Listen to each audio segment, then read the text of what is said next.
Nah, itu kan dalam bidang medis. Ini kalau masuk ke konteks bidang gaming lagi, salah satu contoh dari aplikasinya itu Beat Saber. Ini seperti gambar yang saya kasih di sini. Itu dia menggunakan controllernya itu sebagai pedang-pedangnya ini. Pedangnya ada warna merah dan biru ini. Jadi Beat Saber itu bermainnya seperti apa ya? Seperti Guitar Hero, namun kita me- membelah kotak-kotak yang ini, membelah kotak-kotak ini untuk mendapatkan skor hingga lagu selesai.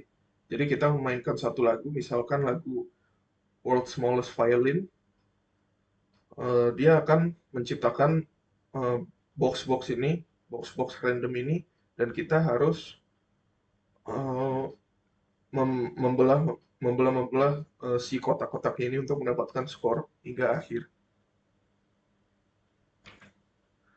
Selain itu, VR juga dapat digunakan dalam dunia bisnis dan industri untuk simulasi desain produk, pelatihan karyawan, dan perencanaan proyek.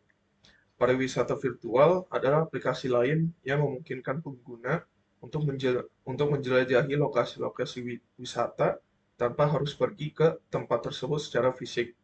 Nah, ini contohnya itu pariwisata virtual itu ada namanya, contoh sederhananya bisa kita lihat di Google Maps. Nah, kalau kita pencet yang 360-nya, itu kita bisa melihat bagaimana si 360 itu bisa melihat ke sekitar misalnya di depan rumah, di jalanan.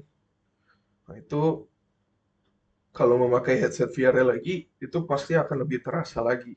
Cuman kalau tidak punya headset VR juga masih bisa diputar-putar, namun ya pengalamannya tidak tidak sebagus kalau kita pakai headsetnya beneran ya. Nah, keuntungan dan tantangan dari si virtual reality. Keuntungan utama dari VR itu ialah kemampuannya untuk memberikan pengalaman imersif yang meningkatkan keterlibatan dan retensi informasi. VR juga memiliki potensi besar dalam pendidikan dan pelatihan karena dapat mensimulasikan skenario yang beresiko atau mahal di dunia nyata dengan resiko yang minimal. Jadi misalnya bisa juga kita pakai untuk bidang pendidikan, bisa saja kita pakai si headset VR ini, kita pakai VR untuk menjelajahi misalnya video sejarah, sejarah dalam 360. Nah, itu di YouTube ada, kita bisa lihat di YouTube. Nah, kalau kita pakai headset VR-nya, itu kita seolah-olah berada di eh, sejarahnya tersebut, misalnya di perang gitu, perang dunia kedua. Nah, kalau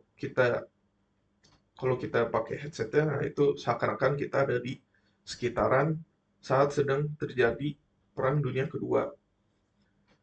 Itu bisa untuk pendidikan juga, untuk belajar bagaimana, eh, jadi dahulu ini beliau begini begini begini, beliau itu ternyata begitu. Nah, itu bisa juga. Namun VR juga menghadapi beberapa tantangan. Yang utamanya itu ialah biaya. Biaya perangkat keras yang masih relatif tinggi menjadi hambatan utama dalam adopsi teknologi ini secara luas. Nah, kalau untuk VR, untuk headset VR yang bagusnya itu setahu saya harganya itu di atas 3 juta. Jadi orang masyarakat pun kalau mau beli ya jadi mikir dua kali karena apakah mereka perlu banget si VR ini atau bagaimana. Kalau mau yang bagus kan di atas 3 juta gitu. Nah, itu kalau mau yang lebih bagusnya lagi ada yang sampai 10 juta mungkin ya. Saya belum riset lagi, tapi saya pernah lihat harga segitu. Dan apalagi untuk VR yang untuk perusahaan-perusahaan pembuat game gitu, itu mungkin mahal ya karena mereka harus lebih canggih lagi untuk menciptakan game di virtual reality-nya itu. Selain itu, beberapa pengguna mungkin mengalami masalah kesehatan seperti mual atau motion sickness.